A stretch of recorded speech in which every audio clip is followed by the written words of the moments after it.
waan namoota hedduu rifaasise muummichi ministeeraa Dr. Abiy Ahmad akkuma Sumaaleetti imalee magaalaa Moqodishootti imaleen dhukaasni baname yeroo inni xiyyaararraa gadi bu'u. Dhukaasni kun maal akka ta'e hanga ammatti wanti adda ba'e hin jiru, wanni beekamellee hin jiru. Gama mootummaa Sumaaleetiif akkasumallee mootummaa Itoophiyaaleetiin wanti ibsa godhame tokkollee hin jiru jechuudha. Abiyyiin takka biyya fedhe yoo deeme sa'a lama keessatti biyyatti deebi'ee hin beeku. Har'a ganama subiin gara Somaalee imalee ture. Otoo sa'aatii lama hin guutin Finfinneetti deebi'e. Rakkoo maaltu akka isa mudate hanga ammatti wanti adda ba'ame hin jiru jechuudha. Biyya kamiyyuu haa dhaqu Abiyyiin takka sa'a lamatti biyyaa deeme biyyatti deebi'ee hin beeku jechuudha. Biyya namaa dhaqee sa'a lamatti turtii sa'a lamaa keessatti biyyatti deebi'ee hin beeku. Rakkuma jabaatu isa mudate. Maaltu akka isa mudate hanga tokko waan tilmaama gaakuni waan tilmaamameetu jira. Waan tilmaamame sanii mee isinitti nima hanga tokko daawwattoota kee hedduu waan nama ajaa'ibu. Namoonni hedduu raajeffataa jira waan dinqiitii bakka Sumaalee keessatti inuma lubbuma isaatu Rabbi baase bakka waan kana namoonni lubbuuf sodaatan illee jiru jechuudha. Hundaafu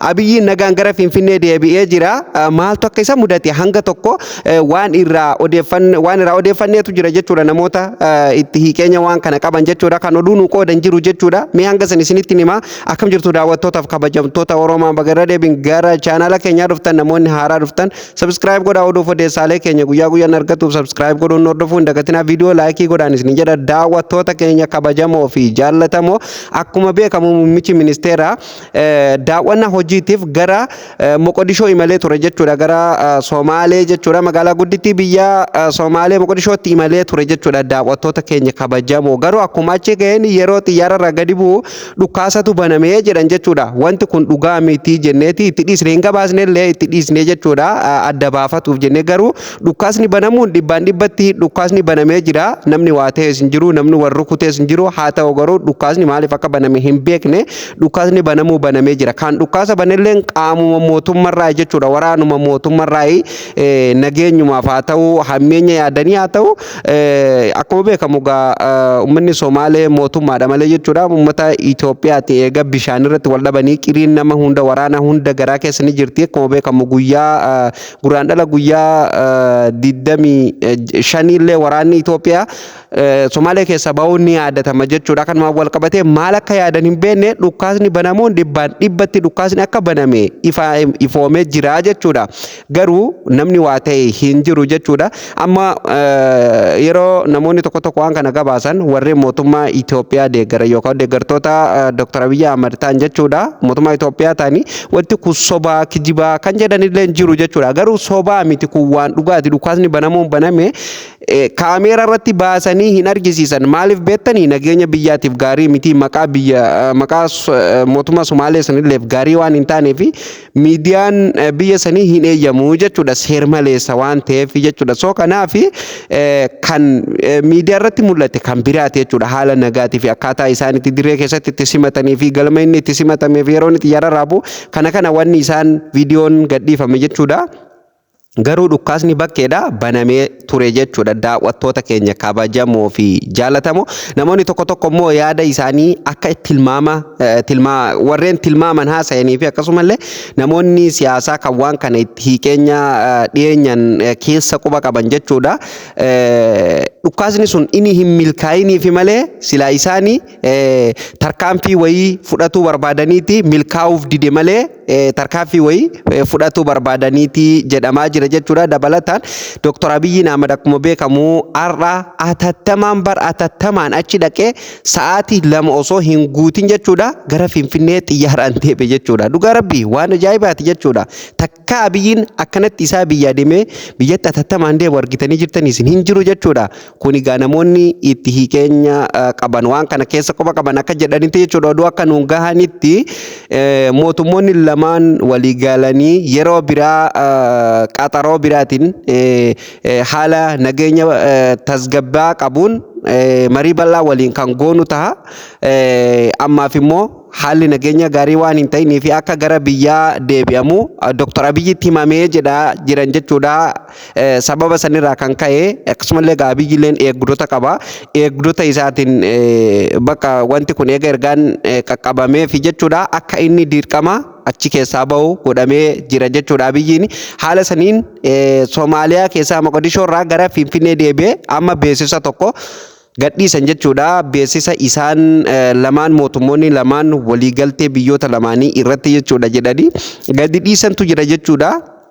Beeksisa isaanii san keessatti haala nageenya biyyoonni lamaan waliin qabduu fi akkasumallee haala diinagdee biyyoonni lamaan waliin qabdu gara fuulduratti maal irratti akka waliin hojjetuu danda'anii fi nageenya biyyoota lamaanii mirkaneessuuf waa hedduugaa kan isaan achirratti dubbatan jechuudha. Garuu wanti sun haa ta'ugaa miidiyaa kanarratti wanti gadi dhiifamu silaafu mootummaan waan nagaatiif akkasumallee waan isaan hin miinee fi waan uummanni ittiin qeequu hin dandeenye akkasumallee siyaasaan akkuma beekamu hidhaa wal keessaati jechuudha. Waan hidhaa wal keessaa san isaanillee haala saniin barreessanii gadi dhiisan jechuudha. Daawwattoota keenya kabajamoo fi jaallatamoo soo kanumaan wal qabatee oduun jirtu kana jechuudha.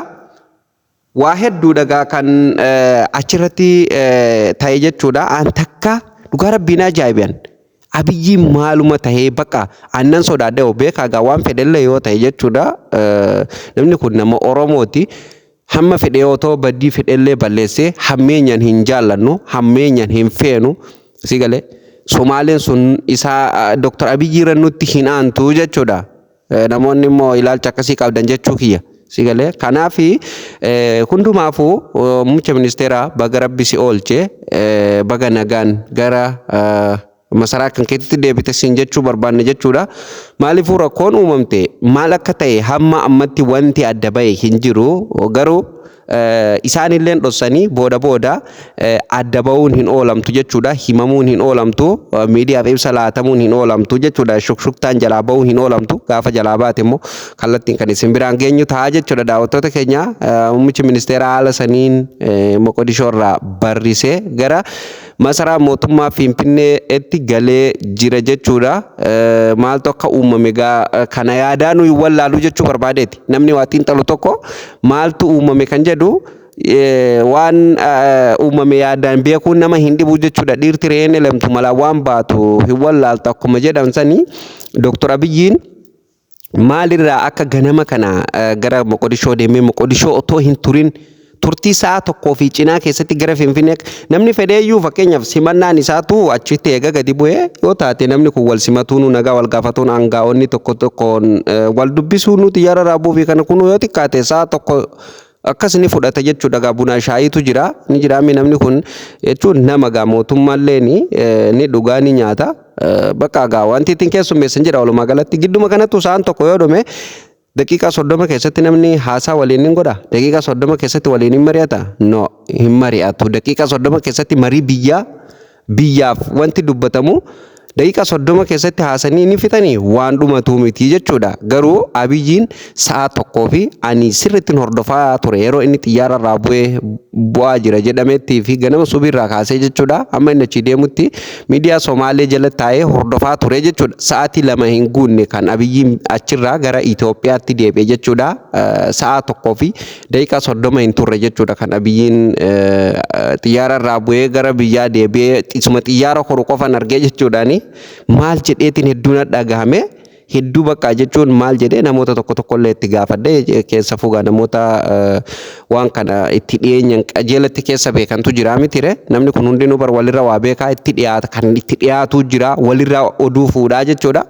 Nan gaafadhe yaa'u wanni jedhamu wanni beekame tokko illee hin jiru. Xiyyaara koruu isaa namuu akkanumatti argine waan jedhamutu dubbatamaa ture jechuudha. Waan amma isiniif gabaasaa ture kan ammoo namoonni tokko haala saniin xiinxala isaanii nuunganii jiran jechuudha. Daawwattoota keenya hundaafuu baga nagaan gara biyya keetti deebite jechuun barbaannaa baga hammeenya irraa oolte. So kanuma isiniin jechuu barbaadeeti daawwattoota keenya kabajamoo fi jaallatamoo oduuf odeessaan keenya kanarraas morratti goolabamaa chaanala keenyaaf namoonni haaraa taatan subscribe godhuu hin dagatinaa oduu biraatiin amma walitti deebinutti bye bye.